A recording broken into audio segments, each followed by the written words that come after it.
Dans sa première lettre aux Corinthiens, Paul fait allusion à l'esprit de l'homme. Qui est-ce qui connaît ce qui est dans l'homme, si ce n'est l'esprit de l'homme qui est en lui? 1 Corinthiens 2, 11. C'est par notre esprit que nous nous connaissons nous-mêmes, d'une connaissance plus approfondie que ne serait celle de l'intelligence. Cet esprit régénéré est uni au Seigneur dans une union intime, car celui qui est uni au Seigneur est un même esprit avec lui. 1 Corinthiens 6, 17. L'esprit de Jésus et notre esprit ne forment qu'un seul esprit, de sorte que quand l'esprit se meut dans notre esprit, nous marchons avec lui dans une union parfaite de notre esprit avec le sien. Comment cela peut-il se faire? Regardons au calvaire. C'est au calvaire que Dieu fait son œuvre en nous. Il est écrit que le Seigneur, étant mort selon la chair, fut vivifié par l'esprit. 1 Pierre 3, 18.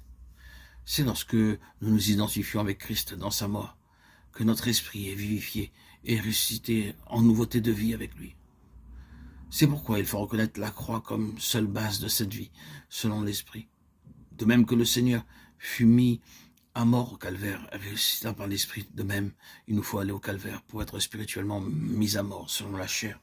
La chair doit être regardée comme crucifiée, Galates 5, 24, afin que le croyant puisse marcher selon l'esprit jour après jour et ne pas accomplir les désirs de la chair, Galates 5, 16, 25. Il faut que nous soyons amenés toujours plus profondément à cette communion intime avec Christ dans sa mort.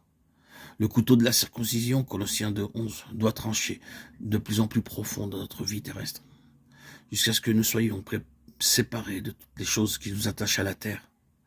Notre esprit ne peut demeurer, se mouvoir et vivre en Dieu, à moins que nous ne soyons disposés à laisser le Saint-Esprit nous amener à une conformité parfaite avec Christ en sa mort. Il faut le laisser opérer et couper jusqu'à ce que, comme le dit Pierre, nous soyons jugés selon les hommes dans la chair, de façon à pouvoir vivre selon Dieu dans l'esprit. 1 Pierre 4, 6. Il en coûte de laisser le couteau opérer dans notre vie terrestre. Mais à moins que Dieu ne coupe de plus en plus profondément, aucun de nous ne comprendra combien nous sommes entièrement attachés aux choses de ce monde. Souvent, nous pensons avoir été crucifiés avec lui en sa mort. Alors Dieu nous place devant de nouvelles circonstances et nous découvrons que nous n'étions pas aussi profondément séparés du monde que nous le pensions. Il est grand, le prix que nous avons à payer pour obtenir cette union intime et cette victoire qui en découle, en esprit, sur les puissances des ténèbres. Mais nous désirons non seulement une victoire personnelle, mais être cette puissance satanique que les apôtres connaissaient bien. Jésus les envoyait avec la mission de chasser les esprits malins. Ils devaient être ouvriers avec lui pour la délivrance actuelle de toute l'Église de Dieu. Il nous faut arriver à tout prix à connaître la pleine victoire en Christ.